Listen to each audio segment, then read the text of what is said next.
ഓം ഹരിശ്രീ ഗണപതയേ നമ. അവിഘ്നമസ്തു.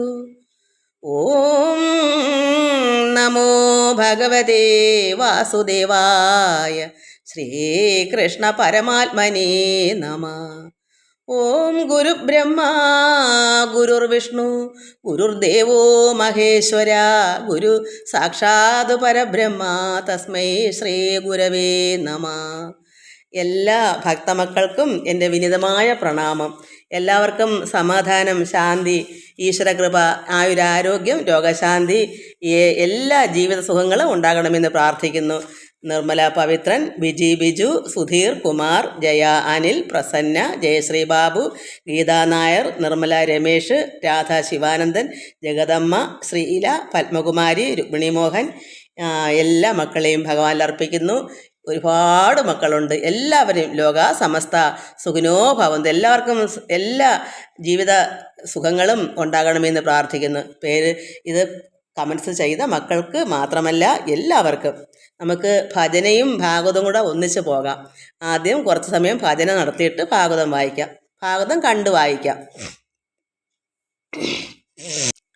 ഭഗവാന്റെ വൈശാഖ മാസമാണല്ലോ, അതുകൊണ്ട് എല്ലാം ദേവിയെയും ഭഗവാനോടൊപ്പം മഹാലക്ഷ്മി കൂടെ ഉണ്ടല്ലോ. അപ്പം എല്ലാം നമുക്ക് പ്രാർത്ഥന തന്നെയാണ് ഇനി തൊട്ട് അങ്ങോട്ട്. അതായത് ഞാൻ തന്നെ എഴുതിയ നാമങ്ങളാണ് ചൊല്ലുന്നത്. ഇടയ്ക്ക് അല്ലാത്തയും ചൊല്ലാം. കൃഷ്ണ രാമ ഹരിനാരായണ ശ്രീവാസുദേവ മധുസൂദന. കൃഷ്ണ രാമ ഹരിനാരായണ ശ്രീവാസുദേവ മധുസൂദന. രാമ രാമ ജയ ജയ ഗോവിന്ദ. ശ്രീകൃഷ്ണ ഹരിനാരായണ. രാമ രാമ ജയ ജയ ഗോവിന്ദ. ശ്രീകൃഷ്ണ ഹരിനാരായണ. കൃഷ്ണ രാമ ഹരിനാരായണ ശ്രീവാസുദേവ മധുസൂദന. രാമ രാമ ജയ ജയ ഗോവിന്ദ. ശ്രീകൃഷ്ണ ഹരിനാരായണ. മർത്യനായി അവതരിച്ചു ഭക്തരെ രക്ഷിച്ചും ബ്രഹ്മാനന്ദം നൽകിയ നാരായണ. മർത്യനായി അവതരിച്ചു ഭക്തരെ രക്ഷിച്ചും ബ്രഹ്മാനന്ദം നൽകിയ നാരായണ. കൃഷ്ണ രാമ ഹരിനാരായണ ശ്രീവാസുദേവ മധുസൂദന. രാമ രാമ ജയ ജയ ഗോവിന്ദ. ശ്രീകൃഷ്ണ ഹരിനാരായണ. വനക്രീഡ ജലക്രീഡ ആനന്ദത്താൽ ഗോപികമാരെ രമിപ്പിച്ച നാരായണ. വനക്രീഡ ജലക്രീഡ ആനന്ദത്താൽ ഗോപികമാരെ രമിപ്പിച്ച നാരായണ. കൃഷ്ണ രാമ ഹരിനാരായണ ശ്രീവാസുദേവ മധുസൂദന. രാമ രാമ ജയ ജയ ഗോവിന്ദ. ശ്രീകൃഷ്ണ ഹരിനാരായണ. ഗോവർദ്ധനഗിരി വിരലിലേന്തിയ ഗോപകുമാര മുരളീധര. ഗോവർദ്ധനഗിരി കൈകളിലേന്തിയ ഗോപകുമാര മുരളീധര. കൃഷ്ണ രാമ ഹരിനാരായണ ശ്രീവാസുദേവ മധുസൂദന. രാമ രാമ ജയ ജയ ഗോവിന്ദ. ശ്രീകൃഷ്ണ ഹരിനാരായണ. ശ്രീകൃഷ്ണൻ ഒരേ സമയം അനേകം ഗോപികമാരെ ബ്രഹ്മത്തിൽ ലയിപ്പിച്ച നാരായണ. ശ്രീകൃഷ്ണൻ ഒരേ സമയം അനേകം ഗോപികമാരെ ബ്രഹ്മത്തിൽ ലയിപ്പിച്ച നാരായണ. കൃഷ്ണ രാമ ഹരിനാരായണ ശ്രീവാസുദേവ മധുസൂദന. രാമ രാമ ജയ ജയ ഗോവിന്ദ. ശ്രീകൃഷ്ണ ഹരിനാരായണ. കൃഷ്ണ കൃഷ്ണ ഹരിനാരായണ ശ്രീവാസുദേവ മധുസൂദന രാമ രാമ ജയ ജയ ഗോവിന്ദ ശ്രീകൃഷ്ണ ഹരിനാരായണ കൃഷ്ണ രാമ ഹരിനാരായണ ശ്രീവാസുദേവ മധുസൂദന കൃഷ്ണ രാമ ഹരിനാരായണ ശ്രീവാസുദേവ മധുസൂദന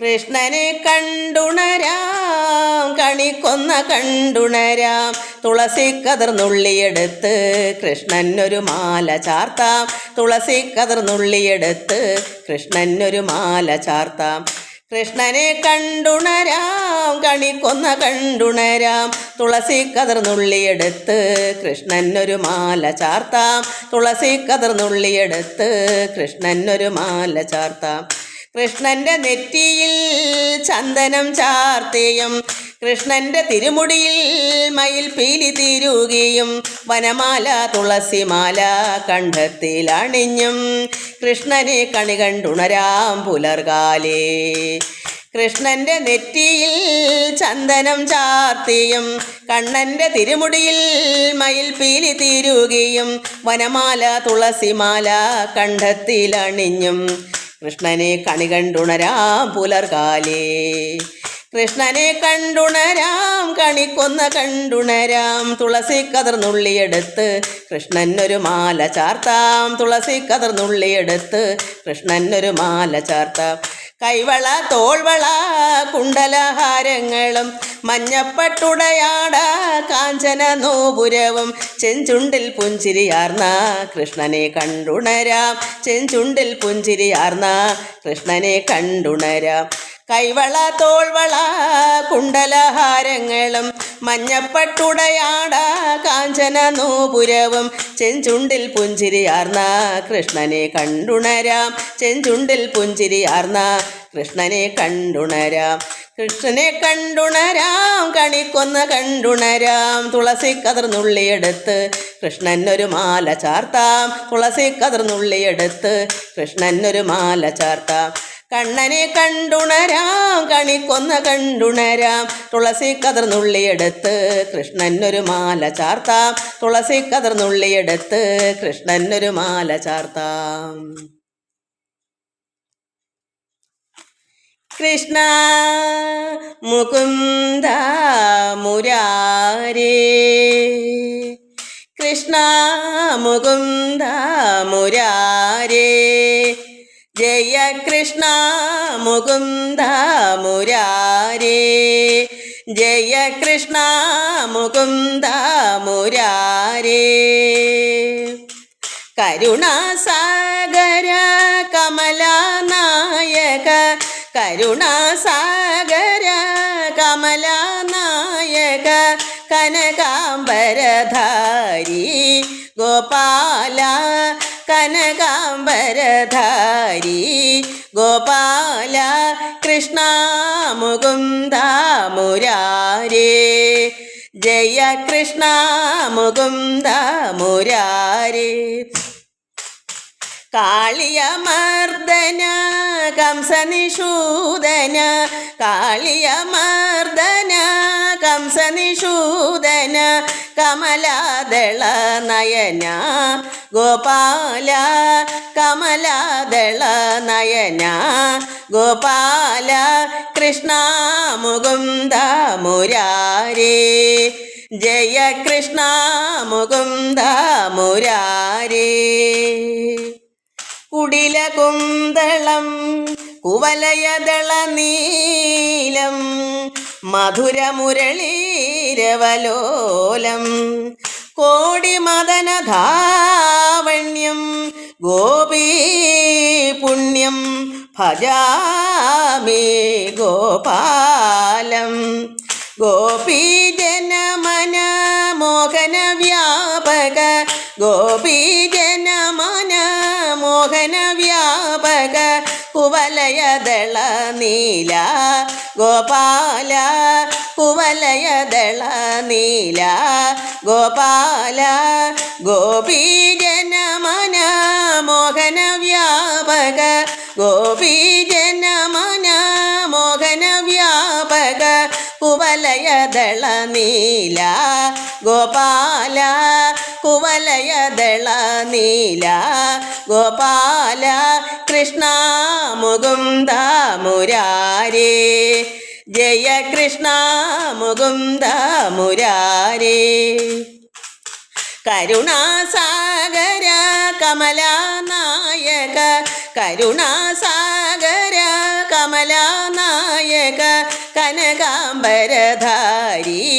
ഗോപാല കനകാംബരധാരി ഗോപാല കൃഷ്ണ മുകുന്ദ മുരാരേ ജയ കൃഷ്ണ മുകുന്ദ മുരാരേ ജയ കൃഷ്ണ മുകുന്ദ മുരാരേ. നമുക്ക് അമ്മയെ കൊണ്ടോ ദേവിയെ കൊണ്ടോ ചൊല്ലാം. ശ്രീചക്രരാജ സിംഹാസനേശ്വരി ശ്രീലളിതാംബികേ ഭുവനേശ്വരി ശ്രീചക്രരാജ സിംഹാസനേശ്വരി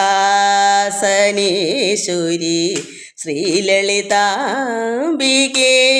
ഭുവനേശ്വരി ആഗമവേദ കലാമയരൂപിണി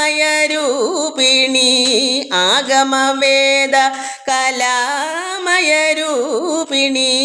അഖില ചരാചര ജനനി നാരായണി നാഗകങ്കണ നടരാജ മനോഹരി നാഗകങ്കണ നടരാജ മനോഹരി ജ്ഞാനവിദേശ്വരി രാജരാജേശ്വരി ജ്ഞാനവിദേശ്വരി രാജരാജേശ്വരി ശ്രീചക്രരാജ സിംഹാസനേശ്വരി ശ്രീലളിതാംബികേ പലവിധമായി ഉന്നെ ആടവും പാടവും പലവിധമായി ഉന്നെ ആടവും പാടവും പാടിക്കൊണ്ടാടുവൻപാർ പദമലർ സൂടവും പലവിധമായി ഉന്നെ ആടവും പാടവും പാടിക്കൊണ്ടാടുവൻപാർ പദമലർ സൂടവും ഉലകം മുഴുതുമെന തകമുറ കാണവും ഒരു നിലൈ തരുവായ് കാഞ്ചി കാമേശ്വരി ഒരു നിലൈ തരുവായ് കാഞ്ചി കാമേശ്വരി ശ്രീചക്രരാജ സിംഹാസനേശ്വരി ശ്രീലളിതാംബികേ ഉഴன்று തിരിந்த என்னை உத்தமனாக்கி வைத்தான் உழன்று திரிந்த என்னை உத்தமனாக்கி வைத்தான் உயரிய பெரியோருடன் ஒன்றிர கூட்டி வைத்தான் உயரிய பெரியோருடன் ஒன்றிர கூட்டி வைத்தான் നിഴലിന തുടർന്ന മുന്നോൾ കൊടുമൈ നീക്കം ചെയ്താൻ നിഴലിന തുടർന്ന മുന്നോൾ കൊടുമൈ നീക്കം ചെയ്താൻ നിത്യ കല്യാണി ഭവാനി പത്മേശ്വരി ശ്രീചക്രരാജ സിംഹാസനേശ്വരി ശ്രീലളിതാംബികേ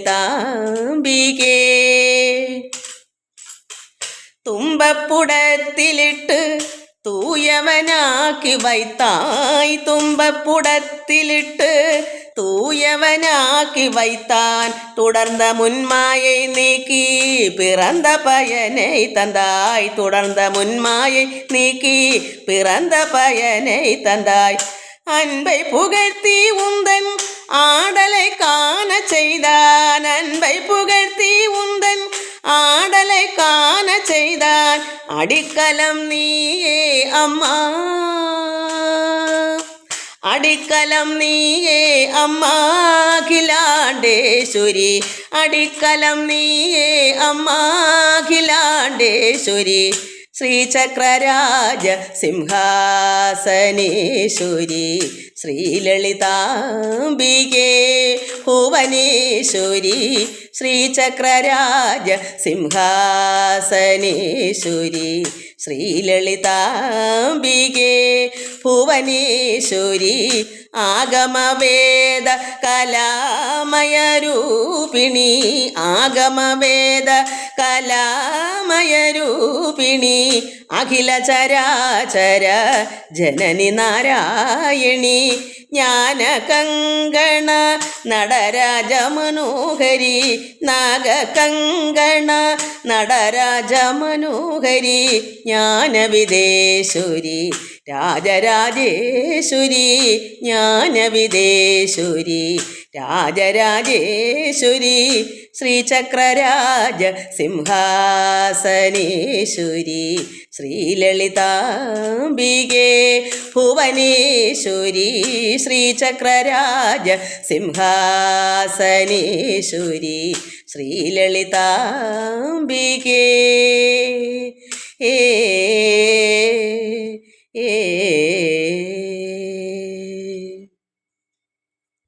നമ്മൾ കഴിഞ്ഞ ദിവസം ഭാഗവതം ചൊല്ലിയത് നന്ദമോചനമായിരുന്നു. ഭഗവാന്റെ പിതാവായ നന്ദഗോപരെ ഈ എന്താ പറയുക, അദ്ദേഹത്തിൻ്റെ പേരെന്തോ വരുണൻ നിയോഗപ്രകാരം അദ്ദേഹത്തിൻ്റെ ആരോ ദാസനോ പിന്നെ ജലത്തിലേക്ക് കൊണ്ടുപോയല്ലോ, കുളിച്ചുകൊണ്ട് വന്നപ്പോൾ കാണാതെ പോയി. അങ്ങനെ ഭഗവാൻ മോചിപ്പിച്ചു കൊണ്ട് വന്നതാണ് നമ്മൾ വായിച്ചത്. ഇനി നമുക്കത് അടുത്ത ഭഗവാൻ രാസക്രീഡ നടത്തുന്നതാണ്. നമുക്കത് വായിക്കാം. എല്ലാ മക്കൾക്കും മനസ്സിലാകുന്നെങ്കിൽ കമൻസ് ചെയ്യണേ. ആയില്ലെങ്കിൽ എനിക്കും അറിയാമണ്ണം പറയാനല്ലേ പറ്റത്തുള്ളൂ. എങ്കിലും നമുക്ക് ഒരുവിധം മനസ്സിലാക്കി വായിക്കാം. ഭഗവാൻ ഇനി എന്താ ചെയ്യാൻ പോണെന്ന് വ്രജത്തിൽ. വ്രജം വെച്ചാൽ ഭഗവാൻ താമസിക്കുന്ന വൃന്ദാവൻ, അവിടെ ഗോകുലത്തിൽ. നന്ദാദികൾ വ്രജേ വാണിരിക്കും വിധോ നന്ദാത്മജൻ നരമൂർത്തിമാൻ ഈശ്വരൻ തന്നെ ഭക്തരാം ഗോപികമാരുമുണ്ടെന്നെ നിരൂപിച്ചു ദുഃഖിച്ചു വാഴുന്നു.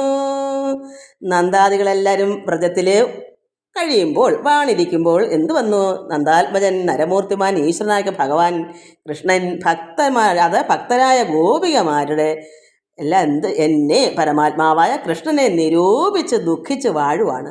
ഭഗവാനെ തന്നെ ഓർത്തിരിക്കുക ഈ ഗോപികമാർ. അത്ര ഭക്തരാണ്. നമുക്കും അതുപോലെ തന്നെ ഭഗവാനെ തന്നെ ശ്രദ്ധിച്ചിരിക്കണം. ഏത് സമയവും എന്ത് പ്രവൃത്തി ചെയ്യുമ്പോഴും ഭഗവാൻ തന്നെ മതി, വേറെ ഒരു ചിന്ത നമുക്ക് വേണ്ട. ഈ ലോകത്തിലെ സർവ്വതും ഇതിലൂടെ നടക്കുകയും ചെയ്യും. ഭഗവാനെ സന്തോഷമായിട്ട് ആനന്ദിച്ച് ഈശ്വരനെ ആരാധിച്ച് ഭക്തിപൂർവ്വം നമുക്ക് ആ ഗോപികമാരെ കൂട്ട് തന്നെ നമുക്കും ഇരിക്കണം. അതുകൊണ്ട് നന്ദാദികൾ വ്രജേവാണിരിക്കും വിധോ നന്ദാത്മജൻ നരമൂർത്തിമാൻ ഈശ്വരൻ തന്നെ ഭക്തരാം ഗോപികമാരുമുണ്ടെന്നെ നിരൂപിച്ചു ദുഃഖിച്ചു വാഴുന്നു. അങ്ങനെ ഭഗവാൻ മനസ്സിലാക്കുന്നവരുടെ ദുഃഖം. ദുഃഖിക്കരുതവരെന്നോർത്ത് താൻ ചെന്ന് ദുഃഖ സുഖാദിയില്ലാതെ നാരായണൻ. ഭഗവാന് സുഖദുഃഖം ഇല്ല. എന്നാൽ നമുക്കൊക്കെയാണ് ദുഃഖവും സുഖവും ഉള്ളത്. ഈ ദുഃഖിക്കരുതെന്ന് ഭഗവാൻ ഓർത്ത് അവിടെ ചെന്ന് സുഖവും ദുഃഖവും പരമാത്മാവിനുണ്ടോ? സമമല്ലേ? ഏറ്റക്കുറച്ചിൽ ഒന്നുമില്ല, എപ്പോഴും ഒരേ അവസ്ഥയാണ് ഭഗവാന്. അതുകൊണ്ട് ദുഃഖസുഖാദി ഇല്ലാത്ത ഭഗവാൻ നാരായണൻ. വൃന്ദാവനം ബുക്ക് ഭാനുവും അസ്തമിച്ച് ഇന്ദുവും അപ്പോൾ ഉദിച്ചു പരന്നിതു. അങ്ങനെ ഭഗവാൻ സുഖദുഃഖമില്ലാത്ത ഈ ഭഗവാൻ കൃഷ്ണൻ എന്ത് ചെയ്തു? വൃന്ദാവനത്തിൽ ചെന്ന് ഭാനു, സൂര്യൻ അസ്തമിച്ചപ്പോൾ ഇന്ദു ചന്ദ്രൻ ഉദിച്ചു പരന്നു. നമുക്കറിയാം സന്ധ്യയ്ക്ക് സൂര്യഭഗവാൻ അസ്തമിക്കുമ്പോൾ ഈ ചന്ദ്രൻ ഇങ്ങനെ വരുമല്ലോ ആകാശത്ത്. അപ്പോൾ ഇന്ദു ചന്ദ്രൻ ഉദിച്ചു പരന്നു. മല്ലിക മുല്ല കുസുമങ്ങളെല്ലാമേ അല്ലീമകൾ മണവാളൻ മദനന്റെ ചൊല്ലിന് തക്കവണ്ണം വനത്തിങ്കലും നല്ലവണ്ണം തെളിഞ്ഞുണ്ടായി വന്നിതു. അതായത് മല്ലിക, ഈ കുസുമങ്ങളും എല്ലാം അവിടെ എന്തൊക്കെ ഉണ്ടോ ആ വൃന്ദാവനത്തിൽ അതെല്ലാം അല്ലീമകൾ മണവാളൻ്റെ മദനൻ്റെ ചൊല്ലിന് തക്കവണ്ണം. അത് ഭഗവാനാണ് അല്ലീമകൾ. അങ്ങനെ പറയാൻ മദനൻ്റെ അതിന് ഈ അത്രമാത്രം മദനം, എന്താ പറയുക, കാമം, അങ്ങനെ ചൊല്ലിന് തക്കോണം ഈ അയാളുടെ പേരെന്തുവാ, കാമദേവനോ. അപ്പോൾ അങ്ങനെയുള്ള ഒരു പ്രത്യേക ഒരു അനുഭൂതിയാണല്ലോ അല്ലീമകൾ മണവാളൻ മദനൻ്റെ ചൊല്ലിന് തക്കവണ്ണം അനുരാഗമെന്ന് പറയാം. അങ്ങനെയുള്ള തക്കവണ്ണം വനത്തിങ്കലും നല്ലവണ്ണം തെളിഞ്ഞുണ്ടായി വന്നിതു.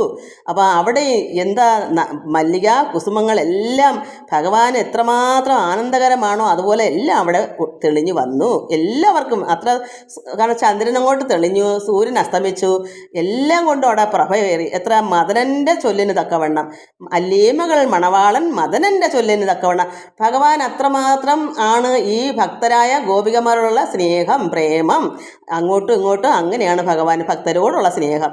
അപ്പോഴെല്ലാം അവിടെ നന്നായി തെളിഞ്ഞു വന്നു. എനിക്ക് അങ്ങനെയൊക്കെ പറയാൻ അറിയാത്തുള്ളൂ. എന്നിട്ട് എന്ത് വന്നു ഭഗവാൻ മദനൻ്റെ ചൊല്ലിന് തക്കവണ്ണം അവിടെ എന്താ ചെയ്യുന്നത്, മംഗലൻ ഓടക്കുഴൽ വിളിച്ചിടാൻ. അത്രമാത്രം അവിടെ പ്രകാശം തെളിയുമ്പോൾ പരമാത്മാവിനറിയാം ഭക്തരിങ്ങനെ കാത്തിരിക്കുന്നു ഭഗവാനെ കാണാനും. പ്രേമം കൊണ്ട് അനുരാഗം കൊണ്ട് ഇങ്ങനെ കഴിഞ്ഞു കൂടുക, ദുഃഖിച്ചിരിക്കുക. അതുകൊണ്ട് ഭഗവാൻ എന്ത് ചെയ്ത് നല്ലവണ്ണം തെളിഞ്ഞുണ്ടായി വന്നിതു മംഗലൻ ഓടക്കുഴൽ വിളിച്ചിടിനാൻ. അപ്പോൾ ഭഗവാൻ ഇതിൻ്റെ ഓടക്കുഴലിൻ്റെ നാദം കേട്ടാൽ ഈ അങ്കനമാരെല്ലാം അവിടെ ഓടിയെത്തുമെന്ന് ഭഗവാൻ അറിയാം. ഇച്ചിരി കള്ളത്തരമൊക്കെ ഉണ്ടല്ലോ ഭഗവാൻ. അതുകൊണ്ട് ഭഗവാൻ ഓടക്കുഴൽ വിളിച്ചിടുന്ന അങ്കജതാപം വളരുമാറങ്ങനെ. അങ്കജതാപം എന്താ, അങ്കജതാപം വളരുമാറങ്ങനെ എന്ന് പറയുന്നത് കാമപീഡ. അങ്കജതാപം, താപം വിഷമം, ഉള്ളിൽ അത്രമാത്രം എന്തോ പറയുന്ന ഈ കാമപീഡയ്ക്ക് അതിന് വേണ്ടിയിട്ടാണ് ഭഗവാൻ ഇങ്ങനെ ഓടക്കുഴൽ വിളിച്ച് അവിടെ ദുഃഖിച്ചിരിക്കുന്ന ഈ ഭക്തരായ മക്കൾ ഭഗവാനേ എന്നുള്ള ചിന്തയാ പീഡിതയായി. അതിനൊന്നും എനിക്ക് വർണ്ണിക്കാനൊന്നും എനിക്ക് അറിഞ്ഞൂടാ മക്കളെ. അങ്ങനെ അങ്ങനെയാണ് ഭഗവാൻ ഓടക്കുഴൽ വിളിക്കുന്നത്. ഈ ഓടക്കുഴൽ വിളി നാദം കേട്ടാൽ ഉടനെ ഈ അങ്കജതാപം വളരും. ഭഗവാന്റെ ഓടക്കുഴൽ നാദം കേട്ടാൽ എല്ലാ ഗോപികമാർക്കും എന്താ പറയുക, ഈ താപം കാമപീഡിതയായി അവർ അവിടേക്ക് ഓടിയെത്തും. അതാണ് അങ്കജതാപം വളരുമാറങ്ങനെ ഭഗവാൻ ഓടക്കുഴൽ വിളിച്ചു. ഗോപീജനം അത് കേട്ടു പുറപ്പെട്ടു പാപിമാരൻ തള്ളിയാട്ടി ഓട്ടിയിടിനാൻ. അപ്പോൾ എന്താ ഇത് കേട്ടപ്പോൾ തന്നെ ഭഗവാന്റെ ഓടക്കുഴൽ വിളി കേട്ടപ്പോൾ തന്നെ അങ്കജതാപം വളർന്നിട്ട് അവർ ഗോപീജനം അത് കേട്ട് പുറപ്പെട്ടു. പാപിമാരൻ തള്ളി ആട്ടി ഓട്ടിയിടിനാൻ. അതായത് വല്ലഭന്മാരും മറ്റുള്ളവരുടെ പാപിമാരൻ തള്ളി ആട്ടി ഓട്ടിയിടിനാൻ വല്ലഭന്മാരും മറ്റുള്ളവരും എടോ. അവിടെ അവരുടെ ഭർത്താക്കന്മാരും മറ്റുള്ള അമ്മായിയമ്മയോ കുട്ടികളോ എല്ലാവരും ഉണ്ടല്ലോ ഒരു കുടുംബത്ത്. ഈ ഗോപസ്ത്രീകൾ എന്തുവന്ന് ഇവരെല്ലാം തള്ളി കളഞ്ഞ് ഒന്നിനെയും വകവെക്കാതെ ഇവർ തടഞ്ഞിട്ടൊന്നും കേൾക്കാതെ ഈ ഗോപസ്ത്രീയുടെ ഭക്തി മുഴുത്ത് അവർ ഭഗവാന്റെ ഓടക്കുഴൽ കേട്ടപ്പോൾ തന്നെ പമ്പയായിട്ട് അവിടേക്ക് ചെല്ലുക. എന്തെല്ലാം അവിടെ തടസ്സപ്പെട്ടിയാലും അവർ വകവയ്ക്കത്തില്ല. കാരണം അത്രയ്ക്ക് ഇഷ്ടമാണ് ഭഗവാനെ. നമുക്കൊന്ന് ഓർത്ത് നോക്കും, നമുക്കും അങ്ങനെയല്ലേ. ഈ ഭാഗവതമൊക്കെ ഇപ്പം എല്ലാവർക്കൊക്കെ ഒന്ന് മടുത്ത് കാണും കേട്ട്. പക്ഷേ ഇത് ആദ്യമൊക്കെ എല്ലാവർക്കും അങ്ങ് വെപ്രാളായിരുന്നു, അയ്യോ പോരാന്ന്. ഇപ്പം എല്ലാവരും കേൾക്കുന്നില്ല, ഈ പോരാനുള്ള പറച്ചിലില്ല. കാരണം എല്ലാവർക്കും കുറേയൊക്കെ താപം എന്താ പറയുക, ഭഗവാനുള്ള സ്നേഹം കുറച്ച് മാറിപ്പോയോ എന്നെനിക്ക് സംശയം. എനിക്ക് പക്ഷേ മാറുന്നില്ല കേട്ടോ. അപ്പോൾ ഭഗവാൻ ഇങ്ങനെ ഓടക്കുഴൽ വിളിച്ചപ്പോൾ ഈ ഗോപിമാരത് കേട്ടിട്ട് എല്ലാവരും പുറപ്പെട്ടു. പാപിമാരും തള്ളി ആട്ടി ഓട്ടിയിടിനാൻ വല്ലഭന്മാരും മറ്റുള്ളവരും എടോ. അവരെല്ലാം എന്തെല്ലാം അവർക്കൊന്നും ഭഗവാനെ ഇഷ്ടമല്ലാത്തതുകൊണ്ടല്ലയോ. ഭഗവാനെ ഇഷ്ടമുള്ളവർ ഓടിയെത്തും, മറ്റുള്ളവർ തടയും, പോവരുതെന്ന് തടയും. അതുകൊണ്ട് അവരെല്ലാം മാറ്റിയിട്ട് ഇവരെല്ലാവരും ഭഗവാന്റെ അടുക്കലേക്ക് പോയി. തെല്ലും തടുത്തിട്ടു നിന്നീല ഗോപിമാർ പാലും കിഴയും എറിഞ്ഞു ചിലർ പാലടുപ്പത്ത് വച്ചും രക്ഷകൾ വിട്ടും കളഞ്ഞു സുതരയും കൈവിട്ടു പെട്ടകം പൂട്ടാതെയും ചിലർ. അതായത് ഇവർ വല്ലഭന്മാർ ഭർത്താക്കന്മാരെല്ലാം തടഞ്ഞിട്ടൊന്നും തെല്ലും തടുത്തിട്ട് നിന്നില്ല. ഈ ഗോപിമാർ നിൽക്കാതെ തന്നെ അവരെങ്ങനെയാ പോകുന്നത്, പാലും കിഴയും എറിഞ്ഞ്. പാൽ ചിലപ്പോൾ അടുപ്പത്ത് വെച്ചിട്ട് അതിൻ്റെ എന്തെങ്കിലുമൊക്കെ ഓരോ കാര്യങ്ങളൊക്കെ ഇട്ടെറിഞ്ഞ് പോവുക. നാദം ഭഗവാന്റെ കുഴൽവിളി കേട്ടപ്പോൾ അവിടെ പാൽ അടുപ്പിലുണ്ടെന്നോ ഇതൊന്നും അവർക്ക് ഓർമ്മയില്ല. അവർ എല്ലാം എടുത്തെറിഞ്ഞ് ചിലർ പാൽ അടുപ്പത്ത് വച്ചും രക്ഷകൾ, അതായത് പതി ഭർത്താവ് പാൽ അടുപ്പത്ത് വെച്ചിട്ട് കുറച്ച് പേർക്ക് അത് വാങ്ങി വെക്കണമെന്ന് അറിഞ്ഞുകൂടാ, അത് തിളച്ച് പൊങ്ങി പോകുമെന്നവർക്ക് ഓർമ്മയില്ല. പതി ഭർത്താവിൻ്റെ രക്ഷകൾ ചെയ്തുകൊണ്ടിരിക്കുന്നവരായിരിക്കും, ഭർത്താവിന് ആഹാരം കൊടുത്തുകൊണ്ടിരിക്കുകയോ എന്തെങ്കിലും ഒക്കെ ചെയ്തുകൊണ്ടിരിക്കും. അവരും ആ രക്ഷകളും വിട്ടും കളഞ്ഞ് സുതരയും കുട്ടികളെയും വിട്ട് കളഞ്ഞു. കൊച്ചുമക്കൾ കാണുമല്ലോ അവർക്ക്, വലുതായാലും ചെറുതായാലും, അതും കൈവിട്ട് പെട്ടികൾ പെട്ടകം പൂട്ടാതെയും ചെയ്തു. കാരണം കതക് പോലും അടയ്ക്കണമെന്നില്ല, എല്ലാം തുറന്നിട്ട് പെട്ടിയെല്ലാം പൂട്ടാതെ. കാരണം ആടെ ആഭരണങ്ങളൊക്കെ ഇട്ട് അങ്ങനെയൊക്കെയാണല്ലോ, പെട്ടെന്നല്ലേ ഓട്ടം. അതുകൊണ്ട് പെട്ടികൾ പെട്ടകം പൂട്ടാതെയും ചിലർ ഭൂഷണമെല്ലാം എടുത്തു ഇടാതെയും, ചിലർക്കുള്ള ആഭരണങ്ങളെല്ലാം എടുത്തിട്ടതും ചിലർ ഇടാതെയും. തോഴിമാരാഴിവർണ്ണൻ സമീപത്ത് പോയി താലി അരയിലും ചേല കഴുത്തിലും, കാലിൽ വളകളും കയ്യിൽ തളകളും, മാലകൾ കാതിലും കുണ്ഡലം മൂർധനി, നീലാഞ്ജനം കുചേ കുങ്കുമം കണ്ണിലും ചേർത്ത് പരിഭ്രമിച്ചോടിനാരെന്ന് അതിൽ പാർത്താർ ചിലർ ഭർത്തൃഭാവവും കൈക്കൊണ്ട്. അപ്പോൾ അവരെന്തൊക്കെയാ ഭൂഷണമെല്ലാം എടുത്ത്, ആഭരണങ്ങളെല്ലാം എടുത്തിടാതെയും ഇട്ടും കൊണ്ടും ചിലരെല്ലാം പല രീതിയിൽ തോഴിമാരാഴിവർണ്ണൻ എന്നുവെച്ചാൽ ഭഗവാന്റെ അടുത്തേക്ക് പോകുക. എങ്ങനെയൊക്കെയാ താലി എടുത്ത് അരയിലിടും, എല്ലാം ഊരി വെച്ചേക്കുമല്ലോ. എല്ലാവരും കുറച്ച് ആഭരണങ്ങളെല്ലാം പെട്ടികളിൽ വെച്ചേക്കും, എവിടെയെങ്കിലും പോകുമ്പോഴാണ് എടുത്ത് ഇടുന്നത്. പക്ഷേ ഇവിടെ എല്ലാം മതിമറന്ന് പോയി. മതിമറിച്ചാൽ ഭഗവാന്റെ കാര്യം ഓർത്താൽ നമ്മളെല്ലാവരും മതിമറക്കും. നമുക്ക് തന്നെ അതറിയാമല്ലോ. നമുക്ക് എത്ര സ്റ്റീൽ പാത്രങ്ങൾ പാലും ചായയെല്ലാം അടുപ്പിരുന്ന് വെള്ളം തന്നെ തിളപ്പിക്കാൻ വയ്ക്കും. ഒരു അവസാനം ചെന്ന് നോക്കുമ്പം ഒരു തുള്ളി വെള്ളമില്ലാതെ പാത്രം കരിക്കുടുക്കിയായിട്ടിരിക്കും. ഞാനിവിടെ ഭാഗത്ത് കിടന്ന് നോക്കിക്കൊണ്ടിരിക്കും. ഞാൻ ഇപ്പം ഇറങ്ങി ഇത് ഒന്ന് നോക്കിയിട്ട് ഇപ്പം തന്നെ വന്ന് അടുപ്പേ നോക്കാമെന്ന് പറഞ്ഞിരിക്കും. പക്ഷേ മറന്നുപോകും, വായിച്ചിട്ട് മുഴുക്കത്തില്ല. ഇതിങ്ങനെ ഇരിക്കും. അങ്ങനെ എത്ര കാര്യങ്ങളാണ്. അതുതന്നെ നമുക്ക് ഈ വയസ്സാകുമ്പോഴത്തോലും എനിക്ക് അങ്ങനെയാണ്. അന്നേരം പിന്നെ അവരുടെ കാര്യം പറയണോ? അതുകൊണ്ട് ഇവിടെ എന്ത് വന്നു, താലിയെടുത്ത് അരയിലും കെട്ടി, ചേലയെടുത്ത് കഴുത്തിലും വെച്ചു, കൈയുടെ വളയെടുത്ത് കാലിലിട്ടു, കയ്യിൽ വളയെടുത്ത് തളയായിട്ട് കാലിലും ഇട്ട്, തിരിച്ചും പിരിച്ചും എല്ലാം ഇട്ട്, മാലകൾ കാതിലും ഇട്ട്, കുണ്ഡലം മൂർധനി, കുണ്ഡലം അതിനകത്ത് തലയിൽ വെച്ചു, കമ്മൽ, നീലാഞ്ചനം അതായത് കൺമഷി എടുത്ത് മാറിലിട്ട്, കുങ്കുമം കണ്ണിലും ചേർത്ത് പരിഭ്രമിച്ച് ഓടിനാരെന്ന് അതിൽ പാർത്താർ ചിലർ ഭർത്തൃഭാവവും കൈക്കൊണ്ട്. ചിലരെങ്ങനെയാണ് പോകുന്നത്, ഭഗവാനെ അവരുടെ ഭർത്താവായിട്ടുള്ള രീതിയിൽ ആ ഭർത്തൃഭാവം കൈക്കൊണ്ടും പോകും. എന്നുവെച്ചാൽ അവർക്ക് അത്രമാത്രം എന്താ ഏതാ എങ്ങനെയുള്ള ചിന്ത ഇല്ല. അവരങ്ങ് ഭ്രമിച്ചോടോ. ഭഗവാൻ എന്ന് കേൾക്കുമ്പോൾ തന്നെ അവരെല്ലാം വിട്ടോടും. എനിക്കത് ചിരി വരുന്ന വെച്ചാൽ ഞാനിവിടെ ഇത്രയും പ്രായമായിട്ടും ഞാൻ എത്ര നാളുണ്ട്, രാത്രിയിലൊക്കെ 2 മണി 1 മണിയൊക്കെ കഴിയുന്നവരെ ഞാൻ അവരുടെ ഈ ഭാഗവതം വായിച്ചാൽ എന്തിനാ കരയുന്നതെന്നൊന്നും എനിക്കറിയില്ല. ഭഗവാന്റെ കഥ വായിച്ചാൽ കരഞ്ഞ് അങ്ങനെ ഉറങ്ങുന്ന എപ്പോഴാണ്, വെളുപ്പാങ്കാലത്തേക്കാ അങ്ങനെ അങ്ങ് ഇരുന്ന് ഭാഗവതം വായിച്ചു. ഇപ്പോഴും എങ്ങനെ കരച്ചിലൊന്നുമില്ല, ഇപ്പം സന്തോഷമാണ്. എന്നാലും ഒത്തിരി ആൾ വായിക്കാതിരുന്നൊരു ഭാഗം എടുക്കുമ്പം കരഞ്ഞു പോകും. മറന്നിട്ട് ഇരിക്കുന്നൊരു സംഗതി പിന്നെ പുതിയതായിട്ട് എന്നിട്ട് ഞാൻ കരയും. പക്ഷെ ഇപ്പം ഇങ്ങനെ എപ്പോഴും വായിക്കുന്നതുകൊണ്ട് ഇതൊക്കെ ഓർക്കുമ്പോൾ ചിരി വരും എനിക്ക്. ഈ കുട്ടികളുടെ കാര്യം ഓർത്തിട്ടാണ്, കാരണം നമ്മളെല്ലാം ഈ അവസ്ഥയിലായിരുന്നല്ലോ എന്ന്. അപ്പോൾ ഈ പിള്ളേരെന്ത് നീലാഞ്ചനം കുചേ കുങ്കുമം കണ്ണിലും, നെറ്റിയിലിടുന്ന കുങ്കുമെടുത്ത് കണ്ണിലിടും, ചേർത്ത് പരിഭ്രമിച്ചോടിനാരെന്ന് അതിൽ പാർത്താർ ചിലർ ഭർത്തൃഭാവവും കൈക്കൊണ്ട്. ചിലരെ ഓർത്താൽ എന്താ, ഭർത്താവായി അഭിനയിച്ചും കൊണ്ട് ഭർത്തൃഭാവവും കൈക്കൊണ്ട് കൃഷ്ണനെ ചിന്തിക്കുക കൊണ്ട് പുണ്യം വന്നു, കൃഷ്ണനോട് ഒത്തുകൂടാകിയ ദുഃഖവും, ഭഗവാനോട് ഒത്തു ചേരാതിരുന്നാലോ ദുഃഖവുമുണ്ട്. കൃഷ്ണനെ മാനസം കൊണ്ട് സംഘിക്കയാൽ തൃഷ്ണയാ കാമ്യ പുണ്യം അതും പോയതു.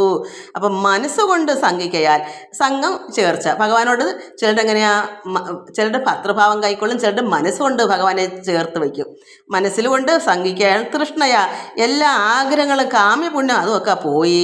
ദുഃഖിച്ചു പാപവും ഭോഗിച്ചു പുണ്യവും, മൈക്കണ്ണിമാർക്ക് പോയി മുക്തരായി മനവ. ഏത് രീതിയിലായാലും അവർക്ക് എല്ലാം എന്താ പറയുക, പുണ്യം വന്നു. അതാണ് ഭഗവാനെ നമ്മൾ ഏത് രീതിയിൽ ചിന്തിച്ചാലും മതി. ദേഷ്യത്തോടാണോ കണ്ണൻ ദേഷ്യം, അങ്ങനെ കംസൻ എങ്ങനെയാ, ശിശുപാലൻ എങ്ങനെയാ, ഏത് രീതിയിലായാലും പിന്നെ ഭഗവാനെ ചിന്തിച്ചാൽ മതി. അതുകൊണ്ട് ഈ കുട്ടികൾ ഭർത്താവിൻ്റെ ഭാവമാണോ, മണവാളനാണോ, കാമുകനാണോ, അതോ പിന്നെ എന്താ പറയുക, എങ്ങനെയായാലും അതുകൊണ്ട് ഈ മൈക്കണ്ണിമാർക്ക് പോയി മുക്തരായി മന്നവ അവർ ഏത് രീതിയിലും ആയിക്കൊള്ളട്ടെ, ഭഗവാൻ എന്ന് ചിന്തിച്ചിരുന്നാൽ മാത്രം മതി, ഭഗവാനെ കൃഷ്ണ എന്ന് മാത്രം ചൊല്ലിക്കൊണ്ടിരുന്ന മുക്തനാവും എന്നാണ് ഇതിൽ പറഞ്ഞ് പഠിപ്പിക്കുന്നത്.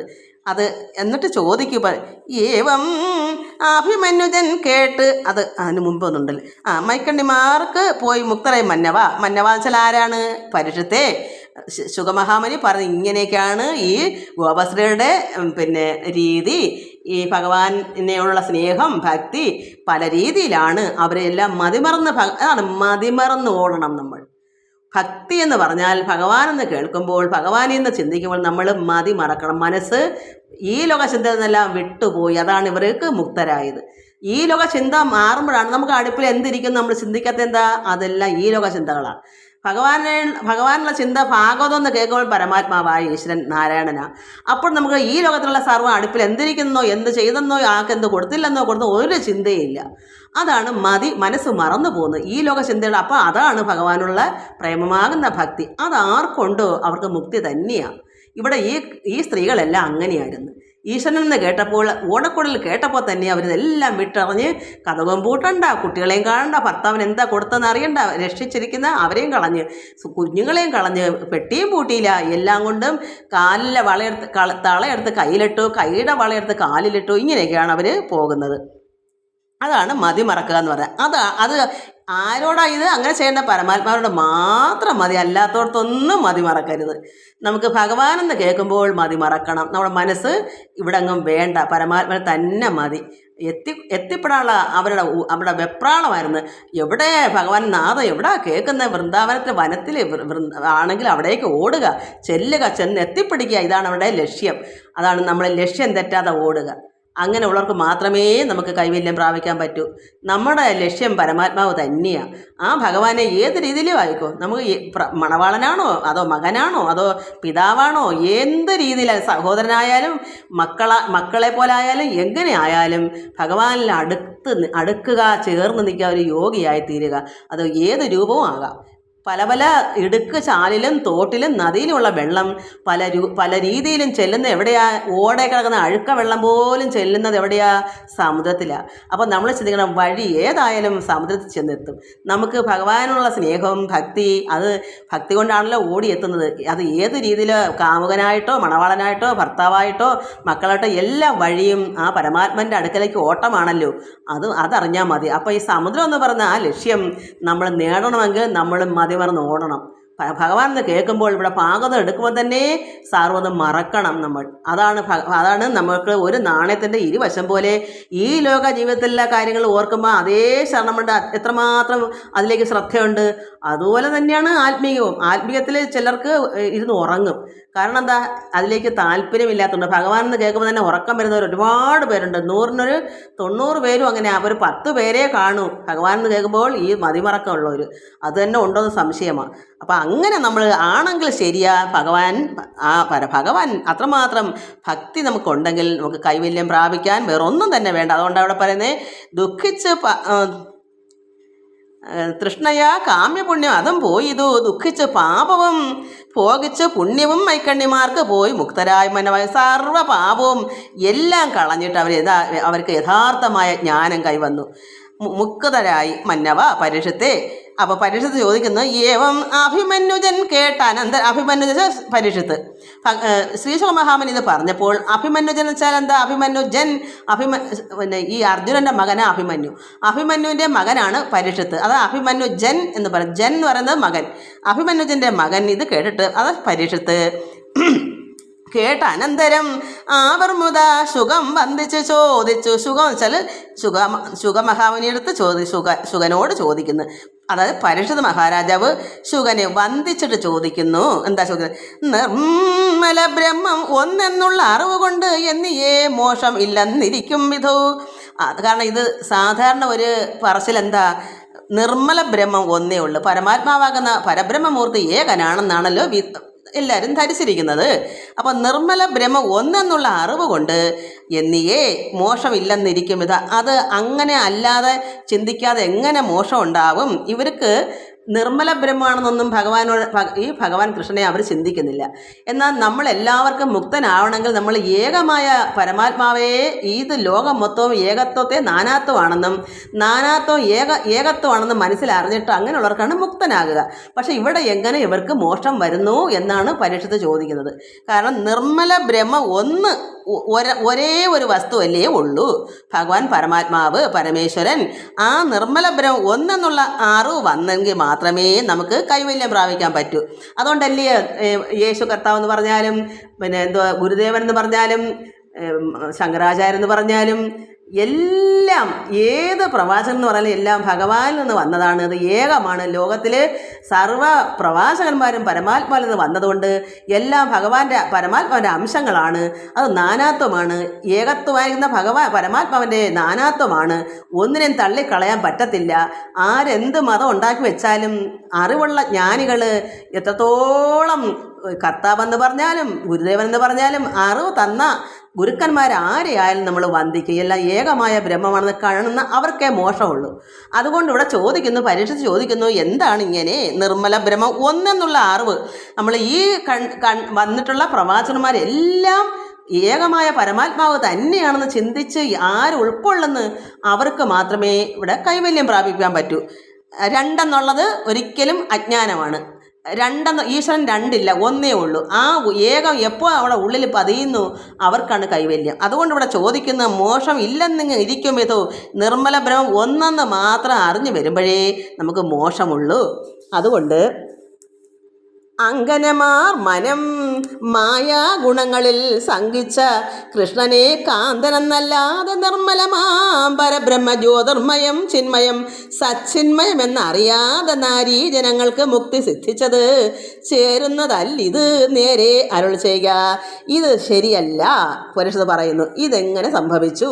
അങ്കന്മാരുടെ മനം ഈ മായാ ഗുണങ്ങളിൽ സംഘിച്ച കൃഷ്ണനെ, ഭഗവാൻ ഇവിടെ മായയിൽപ്പെട്ടിങ്ങനെ പരീക്ഷത്തിന് അതേ അറിയത്തുള്ളൂ. ഭഗവാനും ഇവിടെ ഉള്ള ഇവരെല്ലാം ഇങ്ങനെ ചേർന്ന് നിൽക്കുമ്പോൾ അവർ മായാഗുണങ്ങളിൽപ്പെട്ട് ഭഗവാൻ കൃഷ്ണൻ ഒരു മനുഷ്യനായിട്ടാണ് അവർ കാണുന്നത്. പിന്നെ ഏകമായ പരബ്രഹ്മമൂർത്തിയാണെന്നുള്ള ചിന്ത ഇല്ലാതെ അവർ മായാഗുണങ്ങളിൽ സംഘിച്ച കൃഷ്ണനെ കാന്തനെന്നല്ലാതെ നിർമ്മലമാം പരബ്രഹ്മ ജ്യോതിർമയം ചിന്മയ സച്ചിന്മയാണെന്ന് അറിയാതെ, ഈ ഭഗവാൻ പരമാത്മാവാണ് ഈ കൃഷ്ണൻ എന്നറിയാതെ ഈ നാരീജനങ്ങൾക്ക് മുക്തി സിദ്ധിച്ചത് ചേരുന്നതല്ല. ഇത് നേരെ പറഞ്ഞു തരൂ എന്നാണ് ഇവിടെ പരീക്ഷിച്ച് പറയുന്നത്. കാരണം ഭഗവാനെ അവർ ചിന്തിക്കുന്നത് അവർ മായയിൽപ്പെട്ട് കിടക്കുന്നവർ, അവർക്ക് ആധ്യാത്മികമായ തപസ്സൊന്നും ചെയ്യാതെ അവർ ഭഗവാനെ കണ്ട് സ്നേഹിക്കുന്നു. ഭഗവാന്റെ ഗുണഗണങ്ങൾ കണ്ട് വർണ്ണിച്ചും ഭഗവാൻ തന്നെ പ്രേമമാകുന്ന ഭക്തി അവർ ഭഗവാനിൽ മുഴുകുന്നു.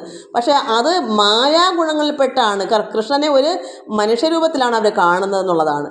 പരമാത്മാവാണെന്നുള്ള അതാണ് ഇവിടെ ചിന്മയം സച്ചിന്മയം എന്നറിയാതെ, ഈ പരമാത്മമൂർത്തിയാണ്, പരബ്രഹ്മ ജ്യോതിർമയമാണ്, നിർമ്മലനാണ് ഈ കൃഷ്ണൻ എന്നറിയാതെ ഈ നായര ജനങ്ങൾക്ക് എങ്ങനെ ഈ മുക്തി സിദ്ധിച്ചത്?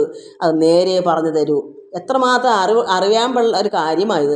എല്ലാ ഭക്തമക്കൾക്കും ഇത് പഠിക്കാനുള്ള. എന്നോട് പലരും വിളിച്ചിട്ടുണ്ട്, അവരൊക്കെ ഇതുപോലെ പറയും. എന്താ പറയുന്നറിയാമോ, എനിക്കൊരിക്കലും വേറൊരു മതത്തിലോട്ട് ചിന്തിക്കാൻ കഴിയത്തില്ല. ആരെങ്കിലും പറയുന്നത് ചിന്തിക്കണമെന്ന്? അപ്പോൾ ഈ ലോകത്ത് പരമാത്മാവ് നമുക്ക് വേണ്ടി അറിവുള്ള ജ്ഞാനികളെ ഭൂമിയിലേക്ക് അയക്കുമ്പോൾ അത് ഈശ്വരൻ നമുക്ക് വേണ്ടി വിട്ടാൽ എവിടെയെങ്കിലും നമ്മൾ മാറ്റി നിർത്താൻ പറ്റും? നമുക്ക് വേണ്ടി അല്ലയോ പ്രവാചകന്മാരെ വിട്ടേക്കുന്നത്? അത് ഇന്നാർക്കിന്നാർക്കും ആ മനുഷ്യർ മതം മാറ്റി വെച്ചേക്കുന്നത് ആരെങ്കിലും കുഴപ്പം? അതുകൊണ്ട് വന്നിട്ടുള്ള ഗുരുക്കന്മാർ നമുക്കുള്ളവരല്ലേ, പരമാത്മാവല്ലേ, അവിടുന്ന് വിട്ടതല്ലേ, ഈശ്വരനെ വഴികാട്ടി തരുന്നവരല്ലേ. അപ്പോൾ അത് പരമാത്മാവിന് തുല്യമല്ലേ? ഗുരു ബ്രഹ്മ, ഗുരു വിഷ്ണു, ഗുരു ദേവ മഹേശ്വരനാണ്. ഇതെല്ലാമായിട്ട് നമ്മൾ കാണണ്ടേ? അപ്പോൾ അജ്ഞാനം കൊണ്ടാണ് രണ്ടെന്ന് കൽപ്പിക്കുന്നത്. കർത്താവിനെ കാണുമ്പോഴോ അത് ഇന്നാര്, അത് ക്രിസ്ത്യാനിയുടെ ദൈവം, ഗുരുദേവൻ ഈഴവരുടെ ദൈവം, ഇങ്ങനെ സങ്കല്പം വരുമ്പോഴെന്താ പറയുന്നത്? ഒരിക്കലും മുക്തനാവാൻ പറ്റുകയില്ല. ഇവിടെ പരീക്ഷിച്ച് പറയുന്നു, ഇങ്ങനെ ഭഗവാനെ ഇങ്ങനെ ചിന്മയൻ സച്ചിന്മയം എന്നറിയാതെ, നിർമ്മലമായിരിക്കുന്ന പരബ്രഹ്മ ജ്യോതിർമയം ചിന്മയം സച്ചിന്മയം എന്നറിയാതെ അങ്ങനെയുള്ള നാരീജനങ്ങൾക്ക് മുക്തി സിദ്ധിച്ചത് ചേരുന്നതല്ല. ഇത് നേരെ പറഞ്ഞു തരൂ. അങ്ങനെ ഭഗവാനോട് സമയം പോയോ? അങ്ങനെ ചോദിക്കുമ്പോൾ ഇത് ഇത്രയും നന്നായി മനസ്സിലാക്കണം. ഇത് എന്ന് നമ്മളെ മക്കൾക്ക് പാഠം വരുന്നു, അപ്പോൾ മാത്രമേ മുക്തി നേടാൻ പറ്റൂ. ഞാനീ പറയുന്നതാണ് സത്യം. ഈ സത്യത്തെ എനിക്ക് ശോഭന് പറഞ്ഞു തരാൻ അറിയത്തില്ല, എൻ്റെ ഉള്ളിലറിയാം. ഇത് യഥാർത്ഥത്തിൽ നമ്മൾ നാനാത്വമാണിതെല്ലാം. ഏകത്വമായിരുന്ന പരബ്രഹ്മമൂർത്തി നാനാത്വമായതിൽ ഉള്ളത് നമ്മൾ എല്ലാം അതിലുള്ളതാണ്. ഈ നാനാത്വം ലോകം മൊത്തം നിറഞ്ഞിരിക്കുന്ന എല്ലാം ഭഗവാൻ പരമാത്മാവ് തന്നെയാണ്. അതിൽ ശക്തി കൂടി നമ്മളെ ഉപദേശം തന്ന് രക്ഷിക്കാൻ വേണ്ടി അറിവുള്ള ജ്ഞാനികളെ ഇവിടെ പിറന്നു. അത് അങ്ങനെയുള്ളതാണ്. യേശു കർത്താവായാലും ഗുരുദേവനായാലും അങ്ങനെയുള്ള എല്ലാം അങ്ങനെ ഉള്ളതാണ്. അത് നമ്മൾ രണ്ടെന്ന് കൽപ്പിക്കാൻ പറ്റുമോ? ഒരിക്കലും അങ്ങനെ ചിന്തിച്ച് വന്നാൽ നമുക്ക് അജ്ഞാനിയാണ്. അജ്ഞാനത്തിന് ഒരിക്കലും മുക്തനാവാൻ, മോക്ഷത്തിലേക്ക് ലയിക്കാൻ പറ്റില്ല, ആനന്ദം അനുഭവിക്കാൻ പറ്റുകയില്ല. ആനന്ദം അനുഭവിക്കണമെങ്കിൽ ഏകമായി നമ്മൾ മനസ്സിലാക്കണം, എല്ലാം തുല്യമായി കാണണം, ഒന്നായി കാണണം. അത് വരാത്തോളം കാലം നടക്കത്തില്ല. പക്ഷേ ഇവിടെ കറണ്ട് വന്ന്. അപ്പോൾ മക്കളെ ഇത് ശ്രദ്ധിക്കണം. അപ്പോൾ ഏവം നൃപോക്തികൾ, അതായത് രാജാവ് പരീക്ഷിത് മഹാരാജാവിൻ്റെ ചോദ്യം, ഇതെന്താ അങ്ങനെ സംഭവിച്ചത് എന്ന് ചോദ്യം. മുനിവരൻ ഭാവസമ്മോദം കലർന്ന് ചൊല്ലിയിടാൻ. എന്താ മുനിവരൻ അപ്പോൾ അതിൻ്റെ ഉത്തരം പറയുന്നതാണ് ഇനി. ഏതൊരു മാർഗം എന്നാലും മുകുന്ദനെ ചേതസി ചിന്തിക്കിൽ മുക്തി വരുമെന്ന് മോദിച്ച് സപ്തമസ്കന്ധേ പറഞ്ഞൊരു ചേതീശ മോക്ഷം ഭവാൻ അറിഞ്ഞില്ലയോ. ഇതാണ് ഉടനെ ഉത്തരം പറയുന്നത് മഹാമുനി ശ്രീ പരീക്ഷത്തിനോട്. എന്താ ഇങ്ങനെ ഭഗവാനെ ഇങ്ങനെ ഈ ഭഗവാൻ കൃഷ്ണൻ സാധാരണ ഒരു മനുഷ്യനായിട്ടാണല്ലോ അവർക്ക് യഥാർത്ഥ പരമാത്മാവെന്നൊന്നും അറിയില്ലല്ലോ. അതുകൊണ്ട് അങ്ങനെ എന്തുകൊണ്ട് ഈ മോക്ഷം വന്ന് അവർക്ക് മുക്തനാവാൻ കാരണം എന്താണെന്ന് വെച്ചപ്പോൾ ഭഗവാനോട് ഈ പരീക്ഷത്തിനോട് ഇദ്ദേഹം മുനി പറയുന്നു, ഏതൊരു മാർഗം എന്നാലും ഏത് വഴിയായാലും മുകുന്ദനെ കൃഷ്ണനെ ചേതസി മനസ്സിൽ ചിന്തിക്കിൽ മുക്തി വരുമെന്നപ്പോൾ കംസൻ ദേഷിച്ചാണ്, ശിശുപാലൻ ദേഷിച്ചാണ്, ശത്രുവായിട്ടാണ്. പക്ഷേ ഭഗവാൻ മോക്ഷം കൊടുത്തു. എന്താ കാരണം? ദേഷിച്ചായാലും കൃഷ്ണൻ എന്ന് മനസ്സിൽ കണ്ടിരുന്ന അങ്ങനെ മോക്ഷം കൊടുത്തു. അപ്പോൾ ഏതൊരു മാർഗമെന്നാലും മുകുന്ദനെ കൃഷ്ണനെ ചേതസി ചിന്തിക്കിൽ മുക്തി വരുമെന്ന് മോദിച്ച് സന്തോഷത്തോടെ സപ്തമസ്കന്ധേ പറഞ്ഞൊരു ചേതീശ മോക്ഷം, അത് ശിശുപാലന് മോക്ഷം കൊടുത്ത ചേതീശ മോക്ഷം ഭവാൻ അറിഞ്ഞില്ലയോ. ഇനി വായിക്കാൻ സമയമില്ലല്ലോ മക്കളെ. അതുകൊണ്ട് അച്യുതനിൽ ഭക്തിമാർഗം പല വഴി എത്തുകിൽ ബ്രഹ്മോഭാവമായി വരുന്നത്. ഇതിന് നമുക്ക് അടുത്ത പ്രാവശ്യം വായിക്കാം. ഒത്തിരി നന്നായി പറഞ്ഞെങ്കിലേ പറ്റത്തുള്ളൂ. അപ്പോൾ ഇത്രയും മതി ഇന്ന്. നമുക്ക് ദിവസേന തൊട്ടാണ് ഈ ഒരു സമയം പറഞ്ഞല്ലോ, വൈശാഖ മാസം. അതുകൊണ്ട് ഞാൻ ദിവസേന ഇന്ന് വായിക്കാമെന്ന് വെച്ചത്. ഭഗവാന്റെ കഥയല്ലേ. അതുകൊണ്ട് എല്ലാ മക്കളിത് പ്രത്യേകിച്ച് ഇത് കേൾക്കാം. കാരണം ഈ മാസം മാധവ മാസം ആയതുകൊണ്ടാണ് ഭഗവാന്റെ കഥ തന്നെയാണ് നന്നായി ഇത് പറയാനും. കാരണം ഇത് അത്ര ഭക്തിയുള്ളവർക്ക് വേണ്ടിയുള്ളതാണല്ലോ. അതുകൊണ്ട് എല്ലാവരും ഇത് ഈ ഭജനയും നന്നായി കേട്ട് ഭജിക്കണം, ഭാഗവതവും കേൾക്കണം, മനസ്സിലാക്കണം. നമുക്ക് അജ്ഞാനം മാറണം. എങ്ങനെ നമ്മൾ അജ്ഞാനം മാറുന്നേ? സർവ്വ മതവും ഏകമായി കാണണം മക്കളെ. അതുകൊണ്ടാണ് എനിക്കൊന്നും കിട്ടിയെന്നല്ല പറയുന്നത്, അതുകൊണ്ട് എനിക്ക് അതിൻ്റെ ആനന്ദമുണ്ട്. അങ്ങനെയുള്ളവർക്കേ ആനന്ദം അനുഭവിക്കാൻ പറ്റൂ. സർവ്വതും ഇവിടെ മതം ഉണ്ടാക്കിയത് മനുഷ്യരാണ്. അതുകൊണ്ടല്ലേ ഗുരുദേവൻ പറയുന്നത് ഒരു ജാതി, ഒരു മതം, ഒരു ദൈവം എന്ന് പറയുന്നത്. അപ്പോൾ ദൈവം ഏകനാണ്. ആ ഏകമായ ദൈവത്തിൻ്റെ നാനാത്വമാണ് നമ്മളെല്ലാവരും. അതിൽ ശ്രേഷ്ഠനായ ജ്ഞാനികൾ, വിദ്വാൻമാരുണ്ട് ലോകത്ത്. അവർ നമുക്ക് ഗുരുക്കന്മാരായി വരുന്നു, അത്രയേ ഉള്ളൂ. അതുകൊണ്ട് അവിടെ രണ്ടില്ല. ഇപ്പം ഗുരുദേവൻ നായേഴ്സിനും ഈഴവാസിനും കൂടെ ഒന്നിച്ച് ജനിക്കാൻ പറ്റൂ? ഏതെങ്കിലും ഒരു കുടുംബത്തിലേ വരാൻ പറ്റത്തുള്ളൂ. ഇതൊക്കെ മനുഷ്യന് ഇങ്ങനെയൊക്കെ അജ്ഞാനം ഉണ്ടെന്ന് ഭഗവാൻ അറിയുന്നു, പരമാത്മാവ് അറിയുന്നില്ലല്ലോ. വേണമെന്നുള്ളത് നോക്കിക്കോണം. അജ്ഞാനം മാറി അറിവ് നേടണമെങ്കിൽ ഗുരുദേവൻ്റെ ആജ്ഞ കേൾക്കണം. അതുപോലെ ഏതൊരു ഗുരുക്കന്മാരുടെയും നമ്മൾ മനസ്സിലാക്കണമെങ്കിൽ നമുക്ക് അറിവ് കിട്ടണമെങ്കിൽ മതി. ഭഗവാൻ നിർബന്ധിക്കുന്നു. നമുക്ക് നിർബന്ധമുണ്ടെങ്കിൽ ചെന്ന് ചേർന്ന് അതൊക്കെ അവർ പറയുന്ന കേട്ട് പഠിക്കുക, അത്രയേ ഉള്ളൂ. ഇല്ലെങ്കിൽ വേണ്ട, അനുഭവിച്ച് മൃഗങ്ങൾക്ക് തുല്യം നമുക്ക് ജീവിക്കാം. മൃഗങ്ങൾ തിന്നും കുടിച്ചും വിത്തും ഉണ്ടാക്കി അങ്ങനെ കഴിയുന്ന പോലെ കഴിഞ്ഞുകൂടി അവർ മരിക്കുന്ന പോലെ നമുക്ക് മരിച്ച് വീണ്ടും ജനിച്ച് വീണ്ടും മരിച്ച് ഇങ്ങനെ പോകാം. ഒരു ഗുരുവിനെ നമ്മൾ ഇന്ന മതമാണോ ഇന്ന ജാതിയാണോ നോക്കിയിട്ടല്ല അറിവ് ഉണ്ടാക്കുക. അറിവ് എല്ലാ രീതിയിലും നമുക്ക് അറിവ് നേടുകയല്ലാതെ എങ്ങനെ നമുക്ക് ജ്ഞാനം ഉണ്ടായെങ്കിലേ നമുക്ക് അറിവല്ലേ ഈശ്വരൻ. അറിവ് നമ്മുടെ ഉള്ളിൽ വന്നെങ്കിലേ പരമാത്മ ലയിക്കാൻ പറ്റൂ. ലയം ഉണ്ടാവണമെങ്കിൽ നമുക്ക് എല്ലാം വേണ്ടതിനെ ഉൾക്കൊള്ളാനും വേണ്ടാത്തതിനെ തള്ളാനും നമ്മൾ പഠിക്കണ്ടേ. അതുകൊണ്ട് എല്ലാവർക്കും നമസ്കാരം. നന്നായി പഠിക്കുക, നന്നായി വായിക്കുക. ഞാനിത്രയും പറയുമ്പം സമയം പോന്ന് എല്ലാവരും ഇത് എനിക്ക് അത്രയ്ക്ക് വിഷമമുണ്ട്, അതുകൊണ്ടാണ് പറയുന്നത്. നമ്മളിത്രയും ബുദ്ധിമുട്ടി ഇങ്ങനെ വായിച്ച് മനസ്സിലാക്കി തരുമ്പോൾ അത് ചൊവ്വേന്നേരെ മനസ്സിലാക്കാതിരുന്നാൽ അതൊരു പ്രയാസമല്ലേ. അതുകൊണ്ട് പറയുന്ന മക്കളെ, എല്ലാവർക്കും സന്തോഷം ഉണ്ടാകണ്ടേ, എല്ലാവർക്കും സമാധാനം വേണ്ടേ, ആനന്ദിക്കണ്ടേ, ബ്രഹ്മാനന്ദം അനുഭവിക്കണ്ടേ. അതുകൊണ്ട് പറയുന്നത് എല്ലാവർക്കും നമസ്കാരം. ഹരി ഓം, ഹരി ഓം, ഹരി ഓം.